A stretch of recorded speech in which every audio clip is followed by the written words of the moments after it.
Sobat Trader, selamat datang di Good News Forex Insight, tempat di mana kita membahas peluang terbaik di pasar forex setiap minggunya. Saya Anissa, host Anda kali ini, dan telah hadir bersama kita Miss Melina, seorang trader sekaligus analis profesional dari GTMax.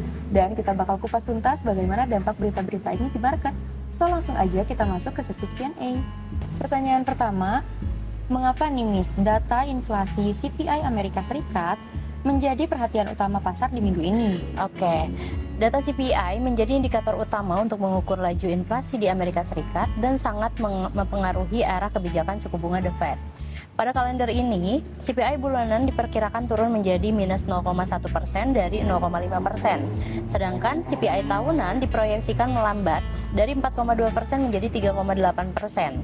Jika inflasi benar-benar turun lebih besar dari perkiraan, USD berpotensi melemah karena peluang penurunan suku bunga semakin terbuka. Sementara harga emas berpotensi menguat.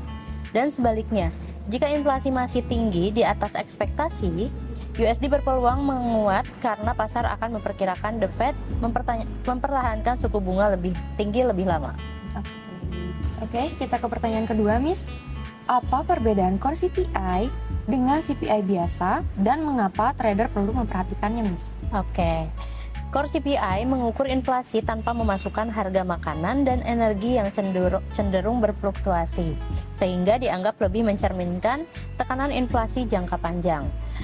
Pasar memperkirakan core CPI bulanan itu tetap di 0,2%, sedangkan core CPI tahunan turun tipis dari 2,9% menjadi 2,8%. Jika core CPI turun lebih rendah dari perkiraan, tekanan inflasi dianggap semakin mereda, sehingga dapat melemahkan USD. Namun, jika justru naik, ekspektasi penurunan suku bunga bisa berkurang dan USD berpotensi kembali menguat. Pertanyaan selanjutnya, mengapa pidato pejabat The Fed bisa menggerakkan pasar meskipun tidak ada keputusan suku bunga nih, Miss? Oke. Pernyataan Gubernur The Fed, Christopher Waller, sering dijadikan acuan untuk membaca arah kebijakan moneter berikutnya. Pasar akan memperhatikan apakah ia masih menilai inflasi sebagai resiko utama atau mulai membuka peluang penurunan suku bunga dalam waktu dekat. Jika nada pidatonya cenderung hawkish, USD berpotensi menguat dan harga emas dapat tertekan. Sebaliknya, jika komentar yang lebih dovish bisa mendorong pelemahan USD dan memberikan sentimen positif bagi aset safe haven seperti gold. Oke, kita ke pertanyaan keempat. Mengapa data PPI juga penting setelah rilis CPI ini, Miss? Oke, PPI mengukur perubahan harga di tingkat produsen dan sering menjadi indikator awal arah inflasi konsumen.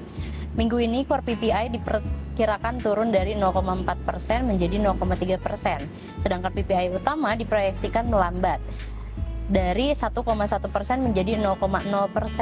Jika hasil aktual lebih rendah dari perkiraan, pasar dapat menilai tekanan inflasi mulai mereda, sehingga USD berpotensi melemah. Namun, jika PPI kembali meningkat, kekhawatiran inflasi bisa muncul lagi dan memberikan dukungan terhadap penguatan USD. Oke, next. Apa yang perlu diperhatikan nih, Miss, dari keputusan suku bunga Bank of Canada di minggu ini? Oke, Bank of Canada diperkirakan mempertahankan overnight rate di 2,25%, sehingga perhatian utama pasar akan tertuju pada pernyataan kebijakan yang menyertainya. Jika BOC masih optimis terhadap kondisi ekonomi dan memberi sinyal belum terburu-buru memangkas suku bunga, CAD berpotensi menguat. Sebaliknya, jika BOC mulai menunjukkan kekhawatiran terhadap perlambatan ekonomi dan membuka peluang pelonggaran kebijakan, CAD dapat mengalami tekanan jual. Pertanyaan selanjutnya, mengapa konferensi pers Bank of Canada sering memicu volatilitas pada CAD nih, Miss? Oke, setelah keputusan suku bunga diumumkan, pasar akan mencermati penjelasan Gubernur Bank of Canada mengenai prospek inflasi, pertumbuhan ekonomi, dan arah kebijakan selanjutnya. Meskipun suku bunga tidak berubah, pernyataan yang bernada hawkish dapat memperkuat CAD, sedangkan komentar yang lebih dovish berpotensi melemahkan mata uang Kanada. Oleh karena itu, trader sebaiknya tidak hanya fokus pada keputusan suku bunga, tapi isi konferensi persnya juga.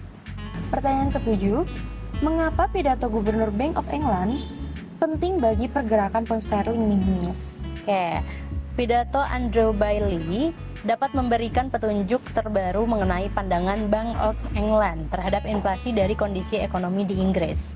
Jika Bailey menegaskan bahwa inflasi masih memerlukan kebijakan moneter yang ketat, GBP berpotensi menguat karena pasar memperkirakan suku bunga akan lebih tinggi lebih lama. Sebaliknya, jika ia mulai memberi sinyal perlunya pelonggaran kebijakan untuk mendukung pertumbuhan ekonomi, GBP dapat mengalami pelemahan. Oke, kita ke pertanyaan terakhir nih, Miss. Apa dampak data GDP Inggris terhadap pergerakan GBP?